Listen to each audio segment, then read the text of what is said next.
दुकानदार कपड़ों पर पेन से रेट क्यों डालता है? देखो मैं बताता हूँ क्यों डालता हूँ। और इसमें फायदा किसको है? दुकानदार को फायदा है, कस्टमर्स को? भाई इसमें फायदा है सिर्फ और सिर्फ ग्राहकों को, ना कि दुकानदार को। दुकानदार सिर्फ इसलिए डालता है पेन से रेट, देखो बहुत सारा माल भरा होता है तो इस चक्कर में वो पेन से रेट डालता है ताकि उसको जानकारी होती रहे कि ये जो फीस है इतनी रेट का है, ये जो चीज है इतने रेट की है, क्योंकि वो उस पर डाल देता है तो उसको जानकारी बनी रहती है। हाँ, देख के बता देता है इस चीज की रेट ये है। इससे सिर्फ दुकानदार को यही फायदा है, बाकी इसके अलावा कोई फायदा नहीं है। ना ज्यादा डालता ना कम डालता, कुछ नहीं है, ऐसा कुछ नहीं है इसमें।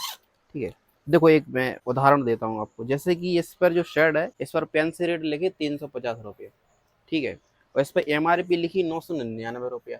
देखो आप, 350 लिख रहे पेन से रेट और 999 लिखे, यानी कि 1000 करीब अपने MRP। तो दुकानदार यानी कि बेवकूफ है अगर 350 रुपये लिख रहा हूँ।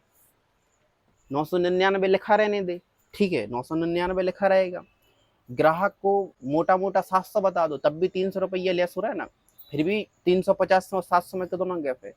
250-300 रुपया हो गया। तो दुकानदार यानी कि मुंह मांगी रेट में बेच सकता है वो 1000 वाला प्रोडक्ट। 999 से भी 400 में भी दे सकता है, तो कैसे 600 रुपया ले चुका। ग्राहक तो वैसे ही खुश है, अरे अरे बहुत डिस्काउंट मिल गया, बहुत हो गया। तो इससे ग्राहक को फायदा है, ना कि दुकानदार को। इसलिए भाई जिस दुकानदार की दुकान पर अगर रेट डले तो यानी कि आपको रेट गलत नहीं लग सकता, रेट सही लगे। अगर रेट नहीं डले, MRP से सिस्टम है, तो भाई बहुत लंबे तगड़े कटोगे, समझ रहे? जहाँ रेट डले यानी कि ईमानदार है दुकानदार, समझ रहे? हाँ भाई, तो इसलिए ज्यादा किचकिच नहीं किया करो। दुकानदार अरे तुम अपने पेन से डालते हो, अरे ऐसा वैसा नहीं भाई, वो आपके लिए ही है, समझ रहे? आपको ही फायदा उससे, वरना प्रिंट प्राइस तो आप दोगे ही नहीं, दे ही नहीं पाओगे। देने में तुम डाउट करोगे, अरे इतना